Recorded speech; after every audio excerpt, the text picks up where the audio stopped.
Hi, I'm Vince Weston, and this is my final, and I think it's update number 3, of my Classic Plastic 101 appreciation build.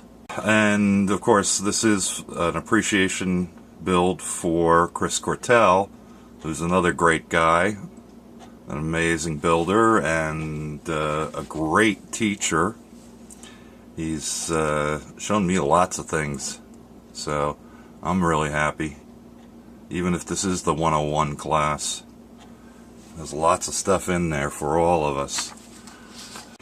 This is my MGTC with a Cadillac 354 engine in it. The kit, of course, is a monogram, and the engine is a Revell monogram parts pack accessories. One of the iffy parts, I guess, about this really is, which helped me a lot, the kit is actually a 1/24th, the engine is actually 1/25th. So there's not a real lot of difference, I guess, between the two, but it sure helped in getting this thing stuffed inside this little car. Some of the things that are modifications that I've made, exterior modifications. I've used the tonneau cover as opposed to having a roof, so this is a roof down all the time coupe.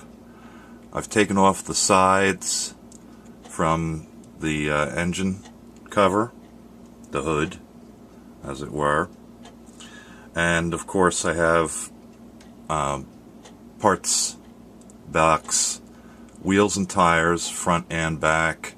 They're pie crust slicks and some regular small front tires that I had laying around. Some of the other things, well, let's do this.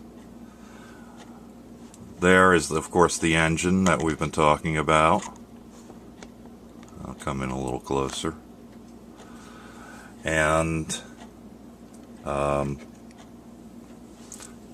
that's the 354 stuffed in there. Of course, to do this I had to modify the firewall to make it a flat firewall. Typically in MGTC the firewall comes out to give more foot space in for the interior, which means I actually had to shove the interior back a little to get it to fit. I did have to chop some of it off, but I got most of it in there. The interior is done with our leather seats and sort of a typical dashboard, straight out of the kit. And I actually am really happy with this dashboard. It's probably one of the best ones I've done. You can almost make out the lettering on everything, the numbers. I also threw in parts box helmet that I've had laying around from my childhood. I had painted it, it looks like a really dark green. I painted it, and it's been banged up over the years, so I thought that was a pretty good thing to be putting in a hot rod. The bottom, I had to scratch build the wood base, which I think I spoke about before, and also the metal strapping. This was kind of a dickens to put together. The wood, I actually did scrape this with a razor saw to get some wood texture in it, and of course it doesn't translate because it's all the same color, but that's there, and that was painted charcoal. I'll show you that in a minute. Ceramcoat charcoal, the really dark one, as well as the frame, and some of the other parts are satin black. including the transmission, or the diff, which I built up because it was hollow. I think this is in parts of my second one. The engine, actually, I did paint a titanium gold because I couldn't find a decent color for a 354. And the body, well, here, I'll show off the color. That's the Ceramcoat charcoal. It's a good substitute for black. I really like it. I've been painting a lot of my chassis that color.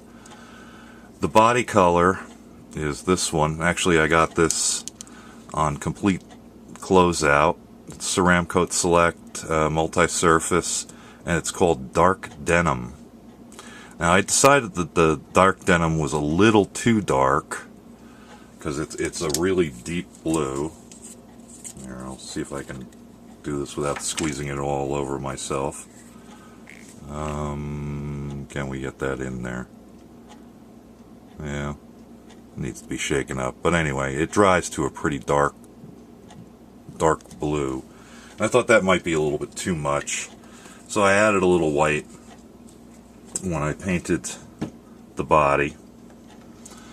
But I had done the radiator already, and you can see the interior of MG radiators tend to have some color to them, so I used the denim blue in there, the dark denim blue.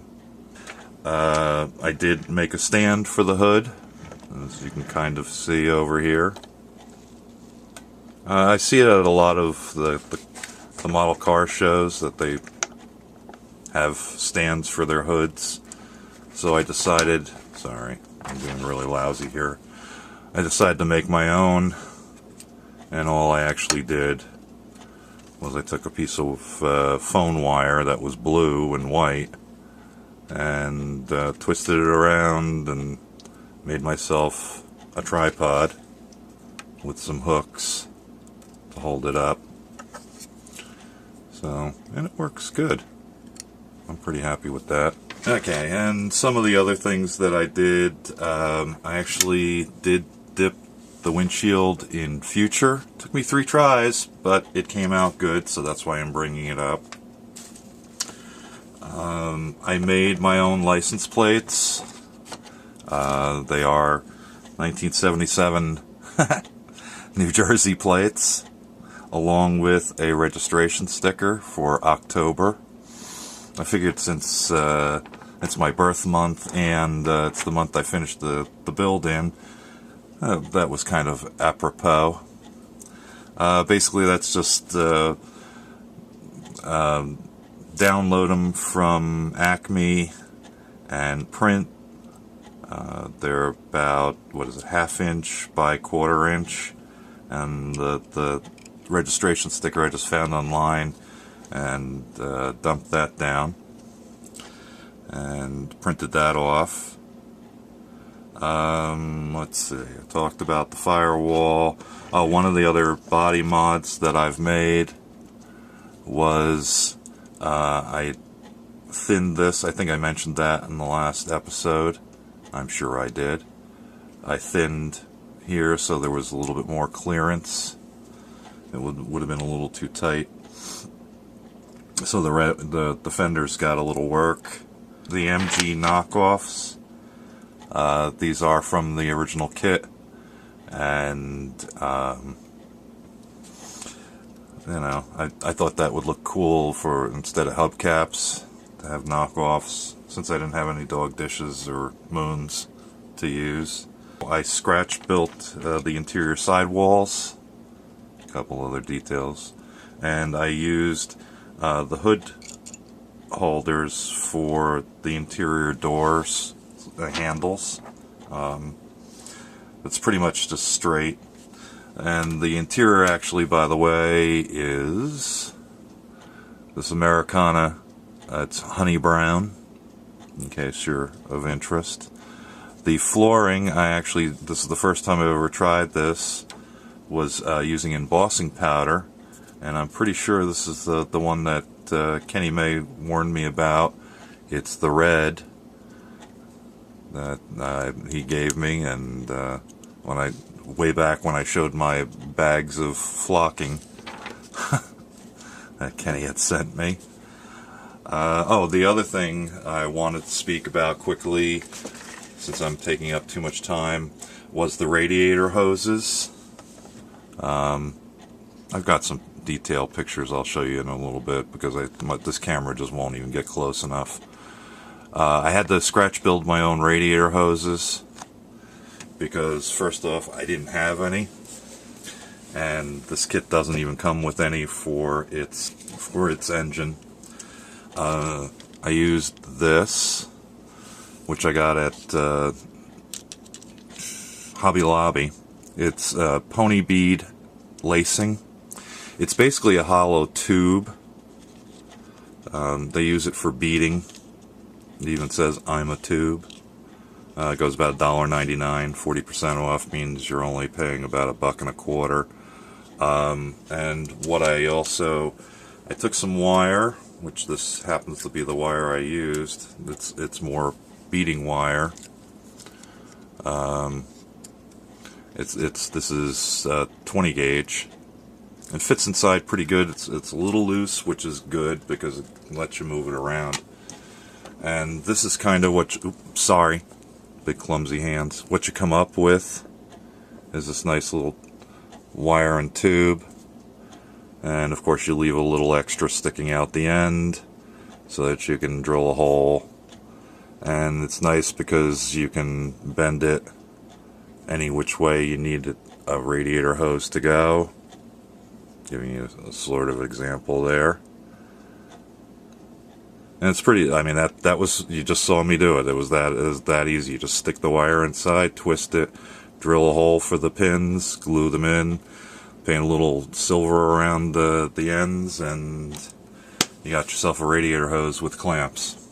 Since I've been going on and on for about 15 minutes, we'll see if I can zoom in a little and give you a little spin around. Here, I'm going to move this over a little so I'm more in line.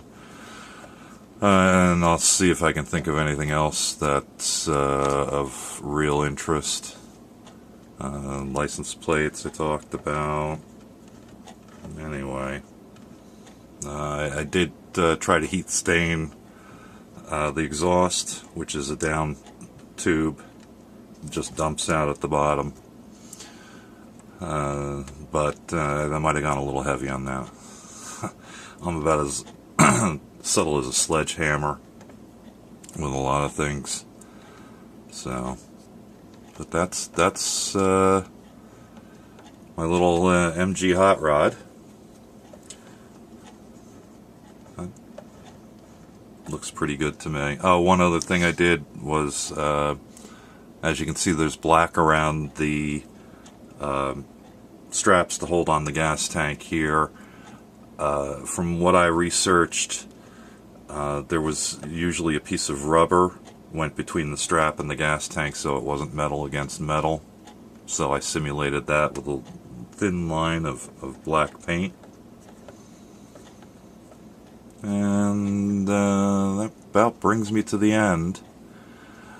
I got a couple of pictures. Most of them are just detail shots. So I'll stick that in as a little slideshow here. And from this point, I'll just say thanks for watching. And have a good one. And we'll talk at you later. Bye-bye.